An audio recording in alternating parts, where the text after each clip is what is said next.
Good morning, everyone. Happy Thursday. It is great to be back with the crew and Ryan in that order. Of course, of course. We've got a great lineup for you all today. Ryan, who do we have on the docket? We got journalist Matt Taibbi. He's going to discuss his reporting on why an HHS official is alleging the COVID miracle drug released by Merck last week was withheld from the public for months. And Team Rising will weigh in on Nikki Haley and Mike Pence's latest public appearances that could be laying the groundwork for a Trump 2024 campaign. But first, based Bernie Sanders going to be trending pretty soon here. Axios reporter Elena Trine dropped excerpts of an email exchange between Bernie Sanders' team and Cory Booker's communications director. According to the emails, Team Booker coordinated a statement in response to Kyrsten Sinema's bathroom protest on behalf of Democratic leadership. So Democratic leadership wanted to back up Sinema and say, leave her alone when she's in the potty. So here's the email from Booker's proposed statement that reads, quote, protests are one of the most powerful tools for a vibrant democracy. Following someone into a bathroom and filming the encounter is plainly inappropriate, unacceptable, and it crosses a clear line. What happened in that video was a violation of Senator Sinema's privacy that has no place in our public discourse, and we absolutely condemn it.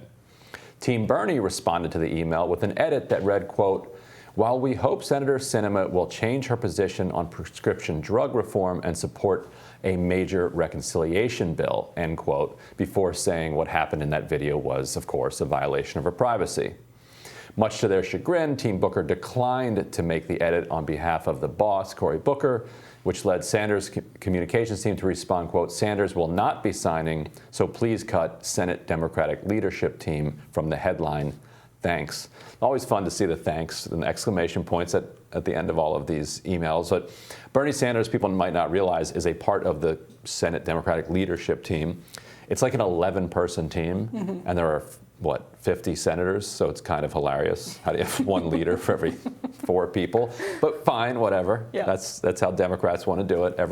Because in fact, when Schumer proposed when Harry Reid proposed putting Bernie Sanders in leadership, Schumer responded, okay, well then we need Mark Warner in there too. Got to keep the ship balanced. This is how the Democrats work. That's right, got to keep it balanced. And so here we are, Bernie Sanders, a part of the leadership team. Leadership team wants to come down on the Arizona activist who I think foolishly, and I think she got suckered into it, followed Sinema into the bathroom. I think Sinema actually hoped she would do that too, so that it would discredit the activists and take the attention away from Sinema's faceplant performance on this negotiation around the infrastructure bill and reconciliation. Leadership was going to condemn it, and Bernie said, sure, I'm happy to condemn it. But I don't want it to seem like we're endorsing her refusal to publicly engage with this process. So include a line that, while we hope that she gets on board, we condemn this. And they wouldn't do it. So he's like, I'm out. Yeah, and Booker also drew a pretty hard line by saying he wasn't going to roll with the statement so long as it had the Bernie suggestion. And so the way that this is framed as sort of being stubborn Bernie is interesting to me because it's also stubborn Booker. There's two sort of stubborn sides here. Right, because both people agree with both things. Like Booker agrees that he hopes Sinema will engage and agree to a big reconciliation package. Booker does hope that. Bernie does think you shouldn't chase someone into a bathroom and film them in there. Well, that's kind of the distinction for me. And so President Biden came out and said in regards to Sinema, this is something that happens to all of us. This is fairly normal for senators. I actually don't doubt that senators get followed into the restroom. What the distinction is from my perspective is that it was filmed and put onto the internet. That is another level of a privacy violation. And I think that's an important part of this that maybe is lost on Joe Biden, and like many things seem to be these days. But my question for you is, does that divide between Booker and Bernie over things that they both agree with? It speaks to, it seems to me, a tactical divide on the left. These are two left senators. This is not centrist senators. These are two people who are very solidly on the left. What does this tell us about the party more broadly? Well, I think it suggests that Bernie wants to isolate and kind of attack, come after Sinema, and really ramp up pressure on her. Whereas some of the other, and Booker also a member of leadership, this was going to be a leadership statement. Some of the others are saying, let's you'll get more flies with honey. Exactly. Is that approach. Right. And Bernie's out of honey. He's not he's not the sweetest politician to begin with. But he's never, I was going to say, has he really ever used the honey, I guess? But I mean, in terms of maybe getting people to vote for Joe Biden and Hillary Clinton, he threw some honey into the equation. But in this case, he is out of honey. And he has been, I think, very successful. And this is the news value of all of this, is Bernie Sanders and the Justice Democrats have been very successful so far of drawing a hard line and then bringing everybody else over closer to them.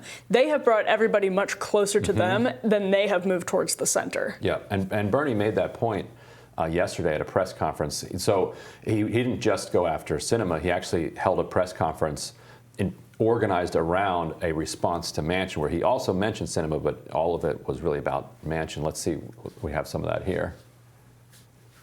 Senator Manchin has been extremely critical of the $3.5 trillion proposal that many of us support. In fact, 9 out of 11 members of the Budget Committee support.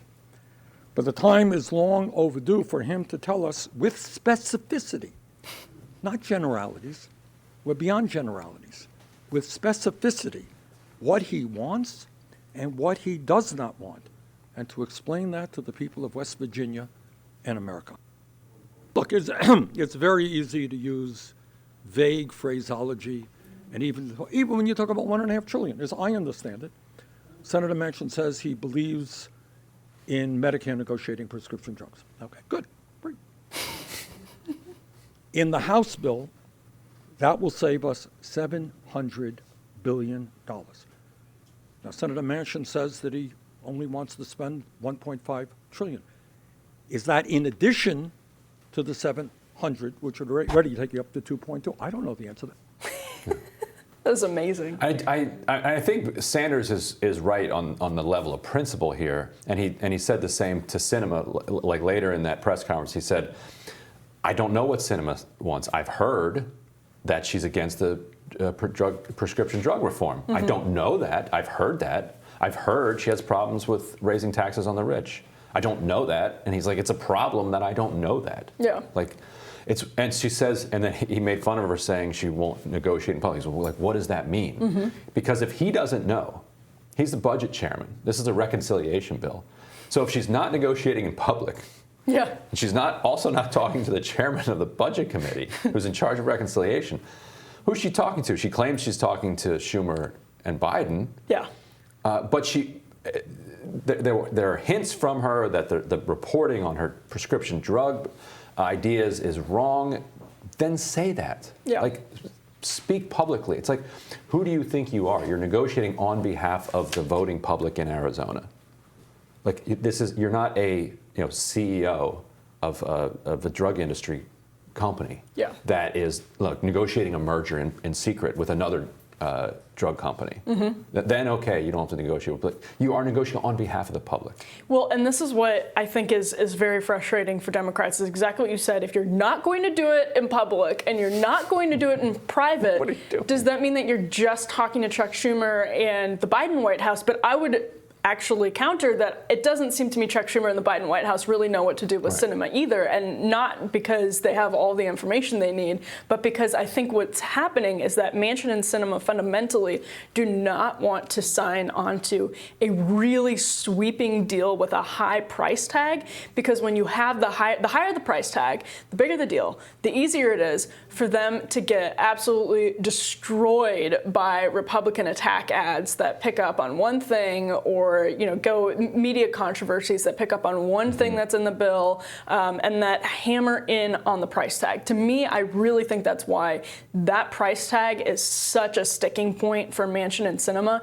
And it's not because, it is because that's what gets in the attack ad, the $3.5 trillion massive. And that's why I think there's a lack of specifics for them to negotiate with, because they're actually just trying to cut down on the size and the price.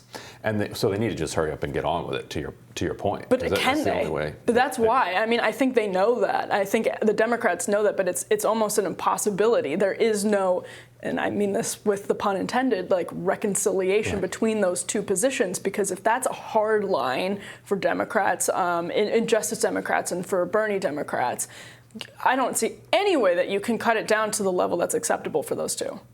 I don't think it's a hard line. I think the left will cave, come down to 2.2. Manchin will cave and come up to 2.2. They bought themselves a little recess with their debt ceiling punt. You think Manchin would go up to 2.2? Yeah, in some type of, with some type of tweaks and finagling of the numbers. Let's wrap with the base Joe Biden telling Kirsten Sinema that he doesn't really think it's that appropriate, but yeah, it's part of the game. Part of the process. Mr. President, you're talking about how you have 48 Democratic votes right now. The other two have been pressured over the weekend by activists. Joe Manchin had people on kayaks show up to his boat to yell at him. Senator Sinema last night was chased into a restroom. Do you think that those tactics are crossing a line? I don't think they're appropriate tactics, but it happens to everybody. From the only people it doesn't happen to are people who have Secret Service standing around them. So it's part of the process. Trust the process. Trust the process. We'll have more Rising right after this.